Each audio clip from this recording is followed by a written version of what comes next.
अपने आप में एक महान ग्रंथ है।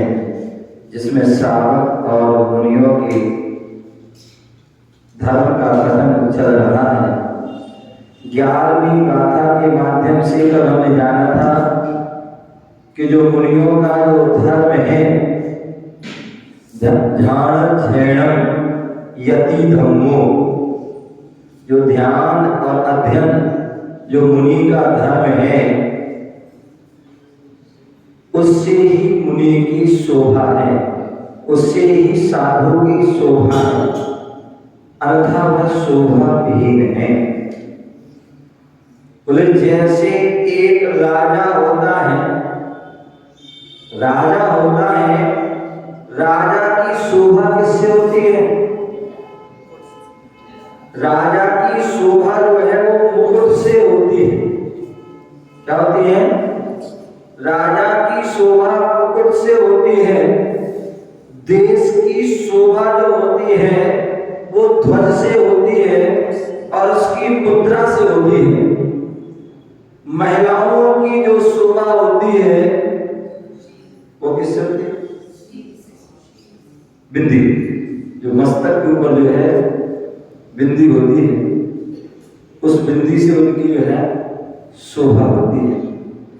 उसी प्रकार जो है साधु की जो शोभा है वह उनकी ध्यान और अध्ययन से उनकी वह शोभा है। कल हमने जाना था कि वो ध्यान के जो भेद, मुख्य भेद, उत्तर भेद, और उनमें भी जो है शुभ ध्यान, अशुभ ध्यान, प्रशस्त ध्यान और अप्रशस्त ध्यान। व्यक्ति जो है अप्रशस्त ध्यान करता है, मतलब अप्रशस्त जो है सोचता रहता है, चिंता करता रहता है। चिंता करना है क्या है? ये भी जो है ध्यान है, वो अलग है। जो अप्रशस्त है, अशुभ है, उससे संसार बढ़ेगा, उससे औरतों को कष्ट ही मिलेगा। तो कल हमने जो है मूलाचार ग्रंथ के गाथा 683 और 84 गाथा के माध्यम से हम कल जान रहे थे, जहां पर आचार्य भट्ट के स्वामी ने अप्रशस्त ध्यान के लक्षण बता रहे थे कि किन किन कारणों से व्यक्ति अप्रशस्त ध्यान लगा रहता है, उसी के बारे में सोचता, उसी विचार करता रहता और उसकी उधेड़ में वो रात दिन लगा रहता है। किसके बारे में? परिवार। क्या? परिवार। यदि ग्रस्त है तो किसमें लगा है? परिवार। अब दिन रात परिवार में कैसी वृद्धि हो, कैसी रक्षा हो, कैसे सुरक्षा हो, कैसे विकास हो, कैसे क्या हो, आज उसके बारे में सोच रहा। और उसके जब बारे में सोचा तो अन्य कोई क्रिया वह नहीं कर पाता, धर्म का से वह वंचित हो जाता है। अथवा हो सकता कोई साधु बन गए और साधु बनने के बाद वह परिवार का ध्यान करते हैं, परिवार के बारे में सोचते हैं, परिवार में कैसे होंगे, क्या चल रहा होगा, क्या हो रहा होगा, आदि आदि। क्या ऐसा सोचते हैं? तो ध्यान रखिए, अप्रशस्त ध्यान है। आपने सुना होगा, एक कहानी आती है, एक कहानी सुनी होगी आपने। एक मुनिराज थे, वो पहले राजा थे और पराक्रमी राजा थे, बहुत शक्तिशाली राजा थे, जिन्होंने अनेक जो है अनेक राजाओं को परास्त किया, अनेक युद्ध जीते थे। और ऐसे वह राजा जो है उन्हें बैराग हो गया, दीक्षा ले ली, अपने पुत्र आदि को राजपाट दे दिया और वो अपने जंगल में जाकर अपनी साधना कर रहे हैं। क्या कर रहे हैं? साधना कर रहे हैं और साधना में लीन है, तल्लीन है। अब क्या होता है, जो उसका बेटा था, उस एक उस बेटे के राज था, उस बेटे के राज पर किसी अन्य पड़ोसी राजा ने जो आक्रमण कर दिया और उसको अनेक प्रकार से उसको प्रताड़ना दी, अनेक प्रकार से परेशान किया, उसका राजा छीन लिया आदि तो मैं उसको बंदी बना लिया। ये जो बात हुई, ये बात जो है जहां महाराज बैठे थे वहां से जो है कोई निकल रहा होगा और हो सकता वो उसी राज का हो, आपस में जो है वो चर्चा करते हुए निकल रहे थे और वो चर्चा करते निकल रहे थे, अरे वो राजा है फलाना राजा जिसके पिता इतने बलशाली थे, शक्तिशाली थे, ये थे वो थे, और उस राजा के फलाने राजा ने आक्रमण कर दिया और उसको जो है उसको युद्ध में पराजित कर दिया, उसको बंदी बना दिया, उसको एक प्रकार प्राण दे रही करना होगा। अब वो बात जो है मुनिराज के कान में चली जाती है और उनका जो ध्यान से उपयोग हटा वहां उपयोग उसमें चला गया और तुरंत जो है उस बात ने अपना काम किया और उनका जो है ध्यान जहां आत्मा की अप्पा स्वसंवेदन कर रहे थे, स्व आत्मा का वेदन कर रहे थे, स्वस्वरूप में शुद्धोपयोग कर रहे थे, एक बात के कारण जो है स्वरूप बदल जाता है, श्वास से पल में चले जाते हैं और उनके अंदर राग द्वेष उत्पन्न हो जाता है, कसाई जग जाती है और इतनी कसाई जग जाती है तो वो क्या सोचते हैं कि मैं राजा हूं और मेरे बगल में रखी तो पिछी कमंडल थी, वो सोचते मेरी तलवार है, अस्त्र शस्त्र है और वो विचार कर रहे हैं कि मैं शस्त्र उठा रहा हूं और जो है उस राजा का संहार करना। अब सोचिए, विचार कीजिए क्या हुआ, कौन सा ध्यान हो गया है? एक परिवार के कारण, पुत्र के कारण आप प्रशस्त ध्यान हो गया। आपने सुना होगा बारिश में मुनिराज की कथा है, सुनिए ना, तो मुंडी तो ला दिया करे, पता पड़ा कि आप जो है जागृत हो, सुना है ना? और सुनिए कथा ना, एक नहीं सुनी लगता तो कुछ हिलाएगी नहीं तो ऐसा लगे कोई मूर्ति बैठी हो हैं, थोड़ा हिला दिया करे तो, नहीं तो फिर डॉक्टर हिलाएंगे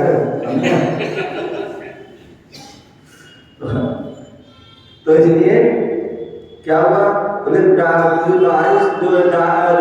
से मुनिराज और पुष्पराज पहले गृहस्थ अवस्था में दोनों मित्र थे, बहुत खास फ्रेंड थे और व्यापारी शरण को निमित्त मिला, योग मिला और वो वैराग हो गया, दीक्षा ले ली और दीक्षा लेने के बाद वो गुरु के साथ अपने जो है पद विहार करते हुए जो है विचरण करते रहे और बहुत साल बाद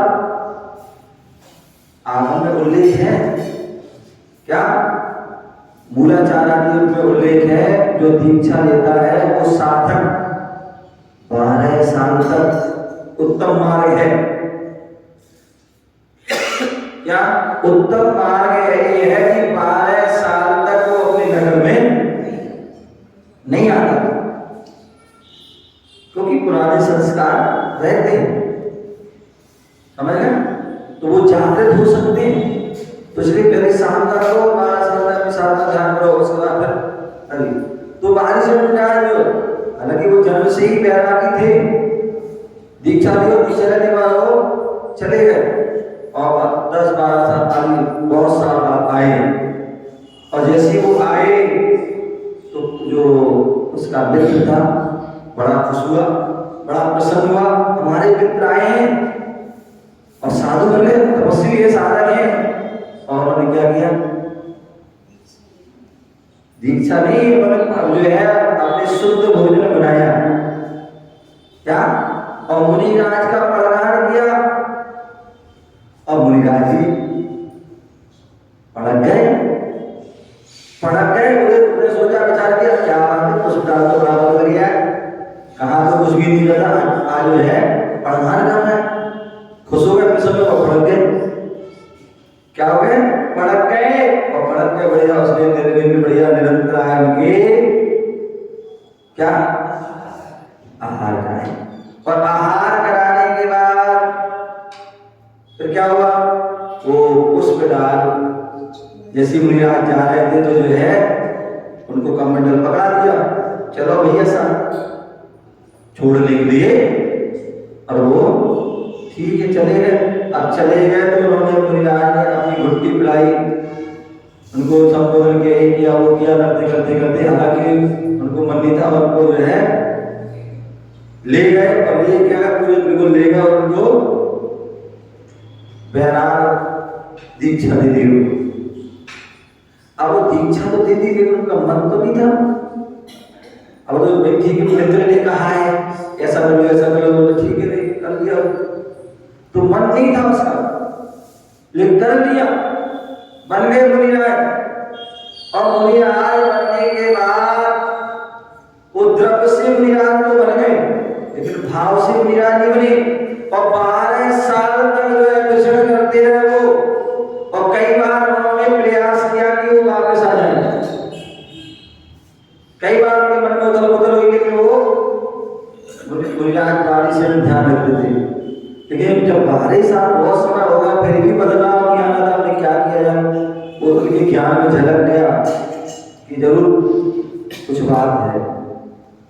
उन्होंने उनके लिए चांस दे दिया, बोले मैं कहीं मैं जा रहा हूँ आप यहीं रहना। उन्होंने देखा कि आदमी तो गए हैं वो, और वो घर की ओर जाने लगे, राजगृह की ओर जाने लगे। और जैसे घर के आगे तो वो कहीं गए तो वापस उनके पीछे पीछे आगे उसका पीछे पीछे आराम से जा रहे। देखिए कहाँ जा रहे हैं? वो क्या हुआ? सीधे जंगल से होते हुए अपने घर की ओर जाने लगे।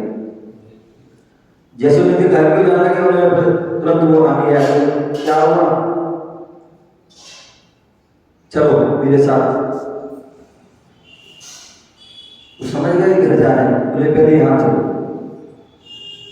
और वो राजमहल की ओर चल दिया। जैसी राजमहल की ओर चले तो मां ऊपर से मां पत्नी आदि सारे देख रहे थे कि आज क्या हो गया, बारिश है, घर आ रहे, राजमहल में आ रहे, आज समय में आ रहे। भाई समय में आते आज की बेला में आए कोई बात नहीं, लेकिन जो आज समय में क्या बात है? लगता है बारिशों को जो है घर की याद आ गई, बैराग कम हो गया कुछ। बोले कोई बात नहीं, माँ तो माँ थी, होशियार थी। बोले ठीक है आने दो, परीक्षा करते हैं। परीक्षा करते हैं, कोई माँ भी धर्मात्मा थी और उन्हें क्या कर दिया?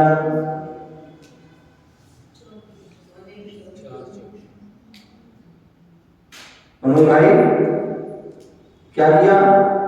उन्हें आया है ऐसे नहीं बिठाना, हमारे पास यदि व्यवस्था है तो उसको रखना नहीं है कमरे के अंदर बंद। क्या करना है? यदि मुनिराज आ रहे हैं, गुरुराज आ रहे हैं, यदि हमारे पास सिंहासन है, चौकी है, तो क्या करो? पहले से मुनिराज के आने के पहले उसको लगवा देना चाहिए। ये हमारी समझदारी है। और बाद में किसी को बोलना पड़े हैं कि भैया ऐसा कर लो, ऐसा कर लो, ऐसा कर लो, तो ये अच्छी बात नहीं है। हमें पहले से समझ रहना चाहिए। गुरु महाराज आ रहे हैं तो यदि उन्हें अच्छे से अच्छा आसन दिया जाए। क्या? क्योंकि उनकी शोभा से तुम्हारी शोभा है। और तुमने आए महाराज को ऐसे बिठा दिया और बिठा दिया तो लोग आएंगे देखेंगे तो कहेंगे अरे भाई बताओ कैसे लोग वहां के समान ऐसे बिठा देते हैं, क्या वहां में एक व्यवस्था नहीं है, वो व्यवस्था नहीं है? तो नहीं, बोले बढ़िया से बढ़िया जैसे आप लोग घर में रहते हो, क्या करते हो? कितना बढ़िया घर सजा के रखते हो। कोई मेहमान आ रहा है या कोई आपका भी आ सकता है, बढ़िया सजा के डाइनिंग रूम, कौन सा रूम होता है? ड्राइंग रूम, कितना बढ़िया सजा के रखते हो। बढ़िया बढ़िया से बढ़िया सोफा सेट होते हैं, उसमें जो है काजू पिस्ता बादाम आदि आदि उसके वो डिब्बे आदि भी लगे रहते हैं। आचार्य विशुद्ध सागर जी महाराज हमेशा कहते हैं कि व्यक्ति की यदि में पहचान करना है ना, यदि व्यक्ति की पहचान करना है कि व्यक्ति कैसा है, तो एक तो उसकी पूजा की थाली देख लेना और दूसरे भोजन की थाली देख लेना। क्या? एक पूजन की थाली देख लेना और एक भोजन की थाली देख लेना, मालूम पड़ जाए व्यक्ति कंजूस है या कैसा है, हैं? तो इसलिए हमेशा ध्यान की जब भी पूजा करो बढ़िया थाली होना चाहिए। द्रव्य ऐसे नहीं खिचड़ी बना दिया आपने, क्या खिचड़ी सी बना देते हैं, बढ़िया द्रव्य होना चाहिए, बड़े और बढ़िया सामग्री होना चाहिए। ऐसे नहीं खाने के लिए चावल तो बढ़िया वाले बासमती और पता नहीं कौन कौन सी वाली, और चढ़ाने के लिए कंट्रोल वाले टूटे फूटे, समझ गए ना? तो इसलिए भगवान की जो है तरफ चढ़ाते हैं तो अच्छे से बढ़िया, बढ़िया से बढ़िया चावल, बढ़िया से बढ़िया जो है बादाम, ऐसी बादाम नहीं बोले जाए दुकान में गए बोले भैया मत पूजा की बादाम दे दो, तो वो क्या करता है, वो दुकान वाला भी बढ़िया सस्ता बोलो सस्ती से सस्ती वाली, जिसमें सड़ी वाली, जिसमें जो एक तो खा नहीं सकते कड़वी, ऐसी बादाम नहीं। जैसे हम बादाम खाते हैं ना, कौन कौन सी बादाम आती हैं?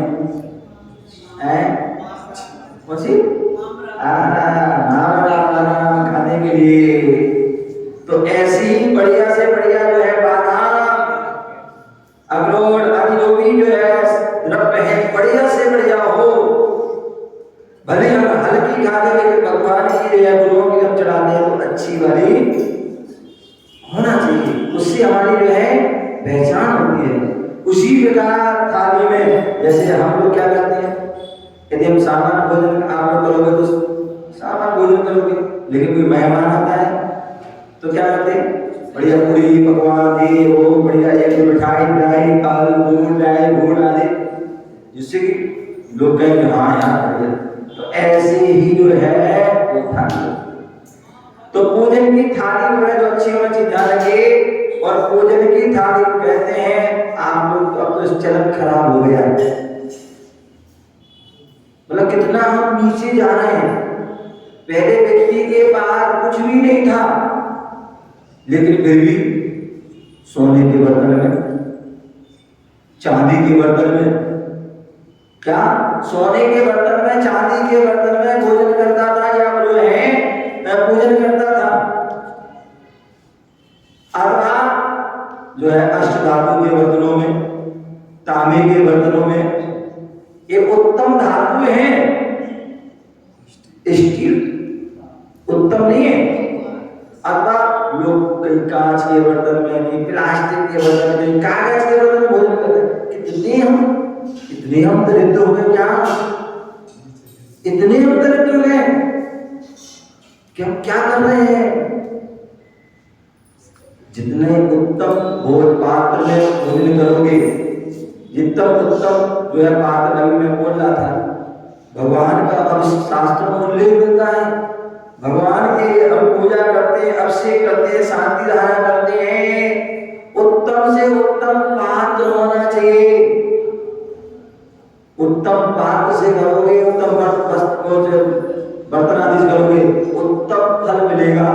तो ये भगवान का अभिषेक कर रहे हैं स्वर्ण कलश से, क्या राम जी मनोज भाई, क्या स्वर्ण कलश से जो है भगवान का अभिषेक होना चाहिए। स्वर्ण कलश से जो है शांति धारण होना चाहिए। स्वर्ण कलश से भगवान की पूजा होना चाहिए। ये सेंटर जो है ये क्या 1100 क्वार्टर है, कल मुझे दिखा रहे थे, मैं तो हाल में गई एक से एक सभी जो है पौष कानून सबकी कोठियां बंगला सबके हैं, एक से एक डॉक्टर और जज कलेक्टर आदि पूरे यहाँ सब संपन्न लोग हैं, संपन्न लोग हैं। और यदि हम सोच रहे हैं कि ये होना चाहिए तो एक एक व्यक्ति ही पूरी व्यवस्था कर सकते हैं, ऐसे संपन्न लोग हैं यहाँ के। इतना बड़ा विशाल मंदिर बना हुआ है तो हमारे लिए भोजन हो, अच्छे बर्तन हो, भगवान का अभिषेक हो, अच्छी जो है कलश अच्छा हो, जिसमें स्वर्ण कलश हो, नवरत्न आदि जो निर्मित है कलश हो। कितना आनंद आता है ऐसे कलश में जो है अभिषेक करने से, शांत धारा करने से। तो इस प्रकार से उत्तम जो द्रव्य होते हैं तो उत्तम उसका आधार। मैं बता रहा था कि जो है वो बारिश में हुई, जैसे वो नगर में जा रहे थे तो उनकी माँ ने परीक्षा के लिए क्या किया, परीक्षा भी और सम्मान के लिए उन्होंने क्या किया, सिंहासन क्या लगाए, सिंहासन लगाए।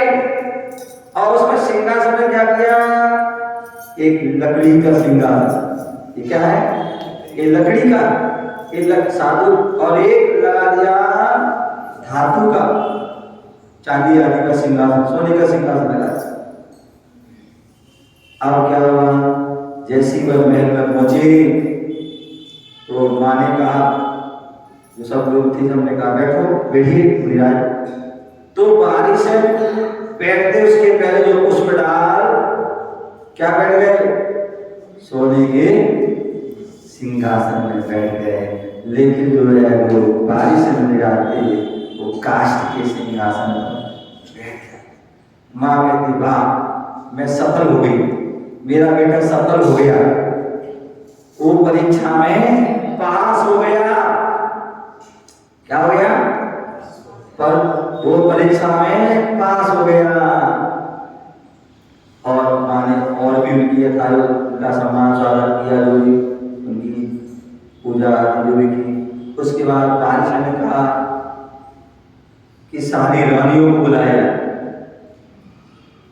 सारी रानियों को बुलाया, सारी रानियां थी।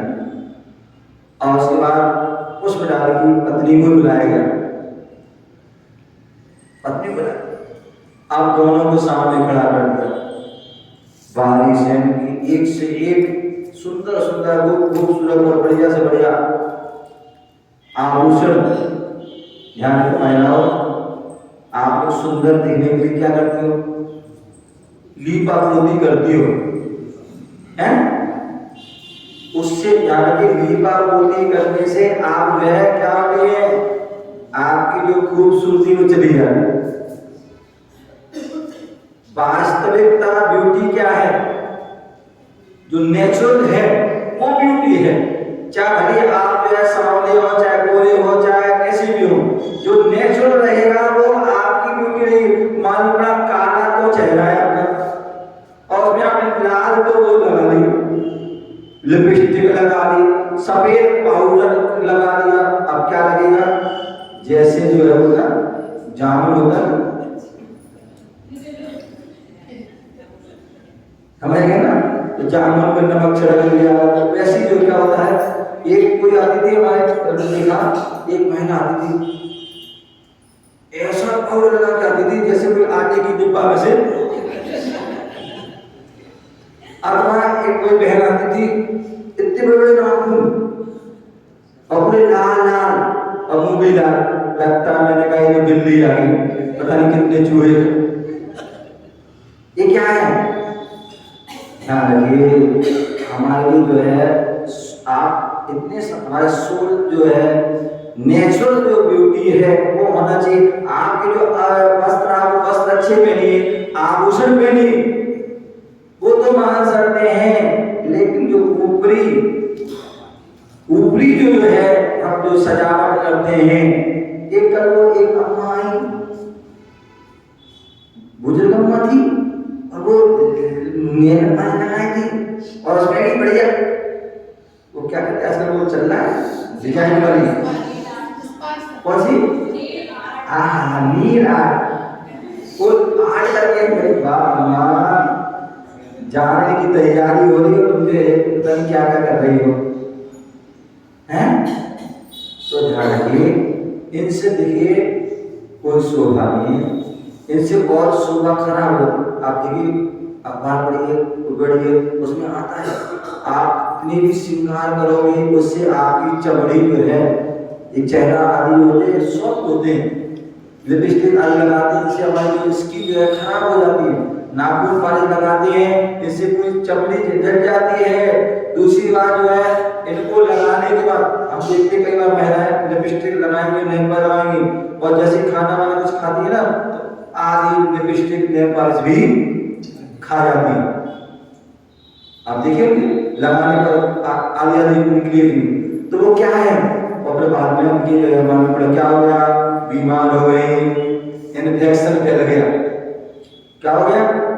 और दूसरी बात, जो नेल पॉलिश लिपस्टिक बनती है उसमें कहते हैं जो बूचड़ खाने आदि होते हैं, उसमें जो उसके जो खून आदि है, उसके मांस आदि के टुकड़े आदि हैं, वो सीधे सब मिलाए जाते हैं।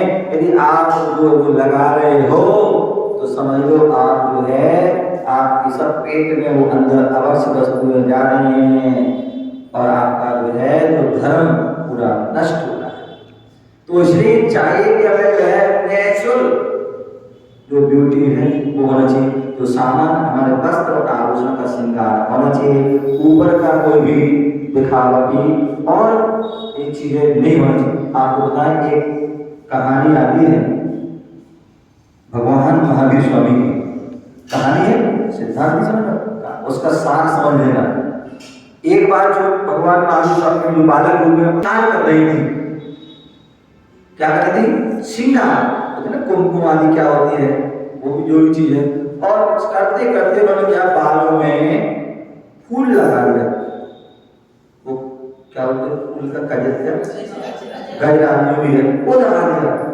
और जैसे ही वो लगाया और बेटे के पास में गए, बेटा मैं कैसी लग रही हूँ, बेटा मैं कैसी लग रही, वर्तमान से पूछते हैं।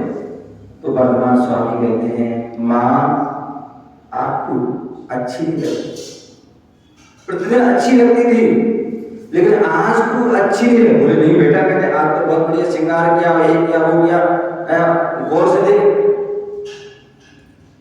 उन्होंने गौर से, बोले माँ मैंने गौर से देख लिया लेकिन तू आज सुंदर नहीं लग रही, आज वो अच्छी नहीं लग रही, डेली मुझे खूब अच्छी लगती थी, खूबसूरत लगती थी, सुंदर लगती थी, लेकिन आज सुंदर नहीं लग रही। बोले क्या बात है बेटा, आज क्यों सुंदर लग, मैंने ये किया, मैंने वो किया, मैंने ये किया। बोले नहीं माँ आज अच्छी नहीं लगी। बोले क्यों नहीं लग रही, क्या बात है। बोले माँ आज तुमने जो सजावट की, जो है जो श्रृंगार किया, तूने अपने सुख के कारण दूसरों को दुख दिया, तूने पेड़ से जो है फूल को तोड़ा और तुमने किसी एक पेड़ जो जीव है उसके तुमने अवयवों को तुमने उसके शरीर से अलग कर दिया, और उस फूल के अंदर भी कितने सारे जीव होंगे, उस जीव जो है उनका हनन कर दिया। इसलिए माँ तू आज सुंदर नहीं लग रही क्योंकि तूने हत्या की, तू जो है अच्छी अभी तो हत्यारा लग रही है। माँ उस बालक को देखती और बालक को देख करके दंग रह जाती, ये क्या बोल रहा है। बोले हाँ आज तो जो है आपको अहिंसक नहीं लग रही है, आपको हिंसक लग रही है, आपको सुंदर नहीं लग रही, आपको क्रूर लग रही है। उस दिन का दिन था कि उसके बाद जीवन पर्यंत तक उस माँ ने जो है ऐसा कोई श्रृंगार नहीं किया कि जिससे कि वह बच्चे की नजर में गिर जाए, बुरी लगी। तो कहने का तात्पर्य ये जो है, तो मैं बता रहा था कि उनकी जो सारी जो है पत्नियां पालिशन की आई, एक से जो है अपने वस्त्र आभूषण आदि पहन के और जो है नेचुरल भेष में आई, और उसकी पत्नी भी आई, काली थी, कलूटी थी, और क्या थी, एक आंख से काली थी। अब देख लो भैया, अब उसने देखा उस डाले, अरे भैया मैं एक मेरी ऐसी काली कलौटी पत्ती है, काली जो पत्ती है, उसके प्रति मेरा 12 साल से मोह है। मैं मुनि बन गया, लेकिन हमने एक क्षण के लिए भी हमारा पत्नी से, परिवार से मोह हमारा दूर नहीं हुआ। और यहाँ देखिए पूरा भरा भरा राजपाट, पूरा धन वैभव, और देखिए इतनी सारी एक से एक सुंदर पत्नियां, और उनको छोड़ दिया। ओहो, अभी तक उनका अब प्रशस्त ध्यान चल रहा था, अब उनका ध्यान चल रहा है प्रशस्त चल रहा हुआ। धिक्कार हो मेरे लिए, मैं मुनि बनकर के क्या सोच रहा हूँ, क्या विचार कर रहा हूँ, मुझे क्या सोचना चाहिए, क्या विचार करना चाहिए। तो इतना वह चिंतन में डूब जाते हैं कि बोले अब वो कहते हैं बाहर से कि गुरुदेव चलिए, अब मैं एक क्षण एक पल भी रुकना नहीं चाहता। बोले क्या हुआ, अभी तो और देख लो, अभी तो आपके वहां चल रहे हैं, घर चल रहा है। बोले अब मुझे कहीं नहीं जाना, अब मुझे एक बाहरी जो घर की गाड़ी का घर नहीं, अपने घर मतलब अपने अप्पा से पप्पा, अपने सुनिज के घर में जाना है। अभी तक तो मैं पर पौधगलित घर में जाता था, पौधगलित वस्तुओं को, पर वस्तुओं को अपना मानता था, लेकिन अब मैं जो है अपने स्व वस्तु जो है, स्व चतुष्ट है, स्व घर में हम जाना चाहते हैं। तभी जो है हम सिद्धांत में जाना चाहते हैं, और वो बनी की ओर चले जाते हैं, पुष्प याद होगा दोनों मिलाए, और वन में जाकर के वास्तविक क्या मुनिराज बन जाते हैं, जिनराज की यात्रा प्रारंभ कर देते हैं और अपनी आत्मा कर जाते। तो कहने का नाम यहाँ बताया कि परिवार, क्या मुनिराज जो है वह परिवार के प्रति जो है परिवार का ध्यान नहीं करते हैं। यदि परिवार का ध्यान करेंगे तो वह आप प्रशस्त ध्यान है, और संत जन जो है प्रशस्त ध्यान करते हैं। वह परिवार कौन सा है, तो जैसे आपकी माँ पिता बहन भाई बंधु होते हैं, ऐसे उनके भी माता पिता है, बोले तीर्थंकर उनके पिता है, उनकी जिनवाणी उनकी क्या है, माता है, और उनके साधन भी मुनिराज आदि हैं, और उनके भाई बंधु हैं जो बाहर है, आदि सब उनके क्या है, क्षमा आदि जो है, संयम आदि उनके जो है सब क्या है, वो रिश्ते नाते हैं, वो अपने उस परिवार में ही लीन रहते हैं। और जो इन परिवार में होता है तो फिर वो उन परिवार में वो याद नहीं आती है, और जो उन परिवार में लीन होते हैं वो निज के परिवार में कभी प्रशस्त ध्यान है। तो परिवार हेतु है, अथवा मेरी आज्ञा चले, सारे लोग मेरी आज्ञा में रहे, ऐसा मन में चाहना चाहिए, मेरे अनुशासन में रहे। यदि ऐसा हमारा मन में विचार आ रहा है तो ये भी आप प्रशस्त है। बोले हमें स्वयं को अपने स्वयं पर अनुशासन, मैं इन पर अनुशासन करूं, मैं मेरी आज्ञा माने, ऐसा यदि मन में विचार आ रहा है, और ऐसा मन विचार आया और किसी ने तुम्हारी आज्ञा नहीं मानी, तो भी आपके परिणाम आप प्रशस्त हो जाएंगे, परिणाम खराब हो जाएंगे, आप बहुत रूप परिणाम हो सकते हैं। तो इसलिए आज्ञा ऐसा कोई भाव निर्देश, मैं ऐसा उनको निर्देश दूं, मेरा ऐसा निर्देश उनको है, उनका निर्देश ऐसा है, वो सारे हमारा निर्देश माने, तो ऐसा जो है भाव प्रमाण का क्या, मैं जो कह रहा हूं वो प्रमाण है, ऐसा सब लोग को जो है ध्यान रखना चाहिए, सोचना चाहिए, विचार करना चाहिए। तो ऐसा जो है भाव आए तो भी जो है आगम प्रमाण है। आगम की बात करें तो वो प्रशस्त जो भगवान ने कहा है, जो जिन्हें भगवान ने कहा, गणधर ने कहा, वो प्रशस्त है, वो प्रमाण के हैं। मैं कह रहा हूं वो प्रमाणित है, ऐसा तुम्हें मानो, ऐसा स्वीकार करो। तो ये जो है ऐसा मन विचार, सबको हमारी बात मानना चाहिए, हमारी बातों को स्वीकार करना चाहिए। तो ये जो है ऐसा प्रमाणिकता का भाव आते हैं, तो वो भी जो है आप प्रशस्त। कीर्ति, बोले मेरी कीर्ति फैलना चाहिए, मैं ऐसा प्रवचन करूंगा, मेरी ऐसी प्रवचन कैसे हमारी कीर्ति फैले? कीर्ति फैले इसके लिए साधना करो नहीं, इसलिए हम उपासना के हमारी कीर्ति फैले, इसलिए प्रवचन में इसलिए करती नहीं, स्वापर कल्याण के लिए क्रिया करते हैं तो स्वतः ही कीर्ति फैल जाती, स्वतः ही प्रशंसा होती। कल मैं आहार करके आ रहा था तो मनोज भाई साथ में चल रहे थे। देखिए संत के साथ चलने का क्या प्रभाव होता है, अच्छे कार्य करने का क्या क्या कीर्ति फैलती, क्या प्रभाव होता है। बुरे में आ रहा था, रास्ते में आ रहा था, एक भाई आए, दौड़ के आए और इनके पैर छूने लगा। तो भाई सही बात है ना, पैर छूने लगा, पैर इनके, फिर उसने मेरे छूए। क्यों? क्योंकि भैया आप तो धन हो गए। क्या हो गए अरविंद भाई? सही कह रहा हूं ना? बोले आज मैं धन हो गया। ये धन हो गए क्योंकि आज इन्होंने मुझे आज को जो है आहार दे दिया, आहार दे दिया, ये सुंदर वस्त्र में ले आते हैं। 2-3 घंटा टंगली, फिर 40 साल बढ़े तरक्की होने वाली है। कपड़े का फर्क पड़ता है ना, जैसे कपड़ा उससे पूजनीयता सम्मान मिलता है, चाहे से सम्मान नहीं। अच्छे विचार, अच्छा जो है हमारा भेष हो, जिस देश में जिस भेष में परिवेश में रहो, जिस देश में जिस भेष में परिवेश में रहो, नमोकार मंत्र को भैया निस दिन जपति रहो, निस दिन।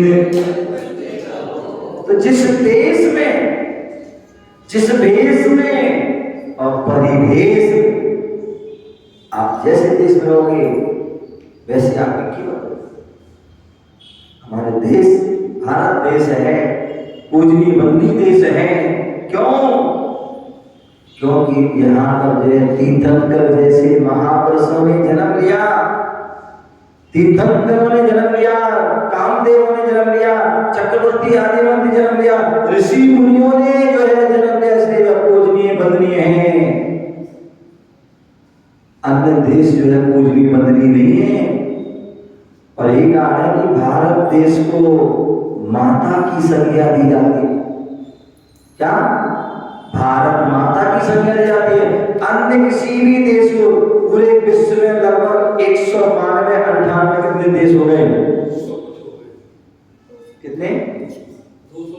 200 से ज्यादा हो गए। 200 से ज्यादा 2 शतक हो गए। लेकिन 2 शतकों में यदि किसी को भारत माता, जो मां की संज्ञा है, पूजता की सम्मान मिला है, तो वो भारत देश को मिला है। भारत माता के नाम से उसको पकड़ा जाता है, क्योंकि वहां ऋषि मुनि संत महापुरुष। तो जी हम ऐसे देश में जन्म हुआ और हमारा परिवेश अच्छा होना चाहिए। जिस देश परिवेश देश अच्छा हो, परिवेश हमारी भाषा अच्छा होना चाहिए, तो उसके कारण होती है हमारी प्रशंसा होती है, उससे हमारी कीर्ति फैलती है, उससे हमारी प्रभावना होती है।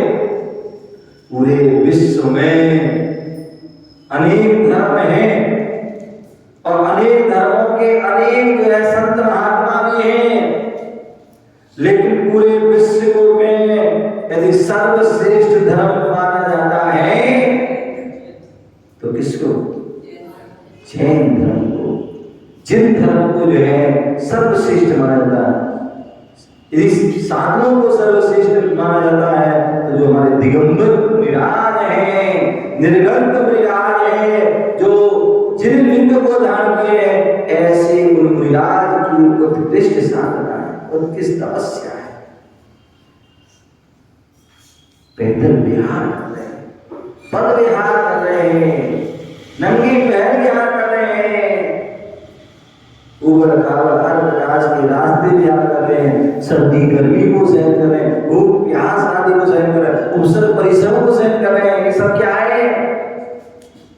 एक सब प्रभावना के कारण है। अन्य लोगों के लिए विज्ञापन करने की आवश्यकता होती है, लेकिन जैन धर्म के लिए या जैन मुनियों के लिए किसी प्रकार की विज्ञापन की आवश्यकता नहीं होती है। जैन साधु तपस्वी की ऐसी साधना होती है, उस साधना की खुशबू, संयम की खुशबू से क्या होता है?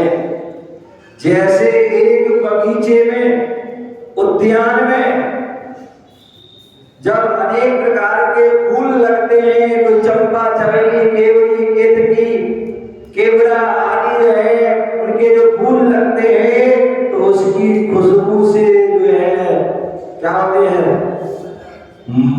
भौरा वह उसके पास मडराने लगते हैं।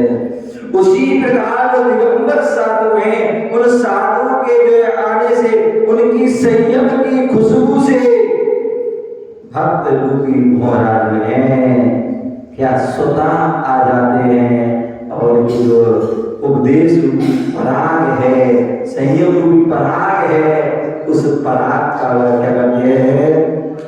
सेवन।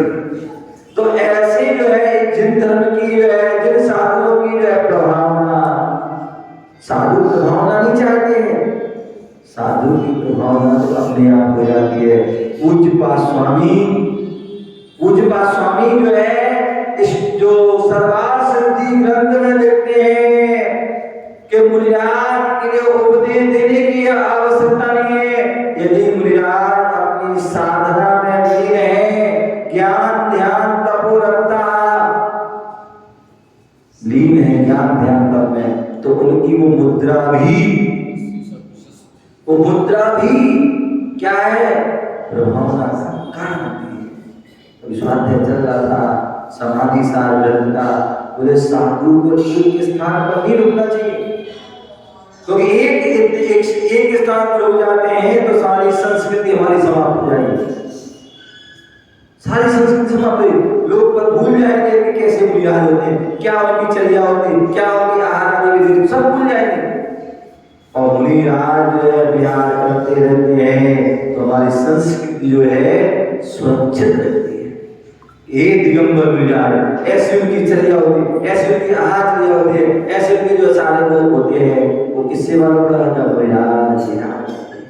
तो इसकी प्रभावना, साधु प्रभावना की चाह लेते हैं, साधु की तो प्रभावना अपने आप उनकी चर्या करते हैं, और चर्या करते तो अपने आप उनकी प्रभावना हो जाती है। और यदि प्रभावना की इच्छा रखेंगे, हर समय प्रभावना के बारे में सोचे कैसे प्रभावना चाहिए, कैसे प्रभावना चाहिए, तो उससे क्या होगा?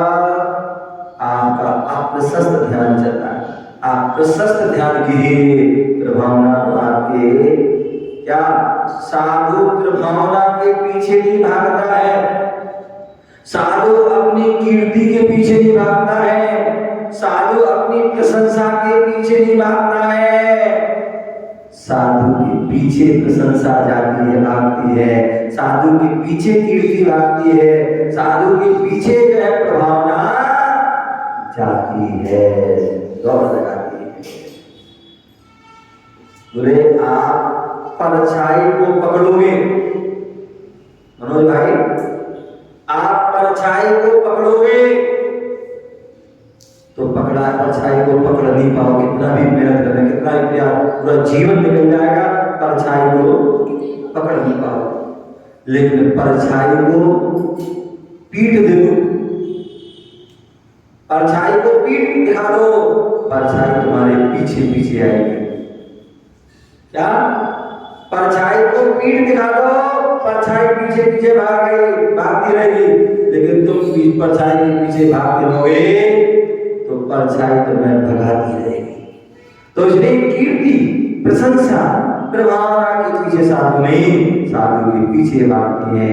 यदि हम उसके पीछे भाग रहे तो समझ लो आपका अप्रशस्त ध्यान चल रहा है। गुण व प्रयोजन, क्या? गुण व प्रयोजन, इनमें भी किसी प्रकार का बोले हम खूब ज्ञान प्राप्त कर लें। क्या? खूब ज्ञान प्राप्त कैसे? जिससे कि जो है हमारी भावनाओं, लोग हमारे भक्त बने, लोगों से जुड़े, उससे हमारे लोग व्यवस्था करें, उससे हमें अनेक प्रकार की जो है हमारी उपलब्धि प्राप्त होगी। तो ऐसे वह किसी ऐसे गुणों को उनको प्राप्त नहीं करते हैं किसी स्वार्थ के लिए, स्वार्थ के लिए नहीं। क्योंकि साधु की जो साधना होती है, क्या करते हो मेरी भावना में हैं? क्या पढ़ते हो? विषयों की आशा नहीं जिनके सामने भाव रखते हैं, निज पर के हित साधन में जो निस दिन तत्पर, स्वार्थ त्याग की कठिन तपस्या बिना खेद जो करते हैं, ऐसे ज्ञानी साधु जगत के दुख सब है। बोले साधु की जो साधना है, साधु की तपस्या है, वो स्वार्थ के लिए नहीं है, स्वार्थ सिद्धि के लिए नहीं है, प्रयोजन की सिद्धि के लिए नहीं है। अपितु साधु की साधना तो निस्वार्थ साधना होती है, निस्वार्थ साधना करते हैं और निस्वार्थ साधना करते, निस्वार्थ तपस्या करते, निस्वार्थ संयम का पालन करते हैं, तो अपने आप उनकी जो सब पूर्ति हो जाती है। और जो व्यक्ति में देख किसी प्रकार कोई आशा नहीं करते हैं, कोई इच्छा नहीं करते हैं हमारा ऐसा हो जाए, हमारा ऐसा हो जाए, हमारा वैसा हो जाए, मालूम पड़ा उनकी और व्यवस्था खराब हो जाती है, और व्यवस्था बिगड़ जाती है। तो इसलिए साधु जन क्या करते हैं, जो भी साधना करते हैं निस्वार्थ भावना से करते हैं और परमार्थ की इच्छा से परम पद की प्राप्ति के लिए करते हैं, और जब परम पद मोक्ष आदि सिद्ध पद के लिए करते हैं तो अन्य सारी इच्छाएं तो अपने आप उनकी पूर्ति हो जाती है। किसी स्वार्थ प्रयोजन की साधना नहीं करते हैं, उसको उनका ध्यान नहीं जाता है। इस प्रकार से जो है हमें विचार करना चाहिए और चिंतन करना चाहिए, तभी हम प्रशस्त ध्यान की ओर जाएंगे, अन्यथा हम अप्रशस्त ध्यान की ओर जाएंगे। और अप्रशस्त ध्यान चलता रहेगा और उससे हमारी दुर्गति हो जाएगी, सारी साधना नष्ट हो जाएगा, संयम छूट जाएगा, हम सब चीजों से च्युत हो जाएंगे। तो इसलिए च्युत नहीं होना है, हमें से हर जो है साधना से, संयम से और सिद्धि से युक्त होना है, तभी हमारा जीवन श्रेष्ठ और महान बनेगा। इसकी भावना से जय गुरु महावीर भगवान की।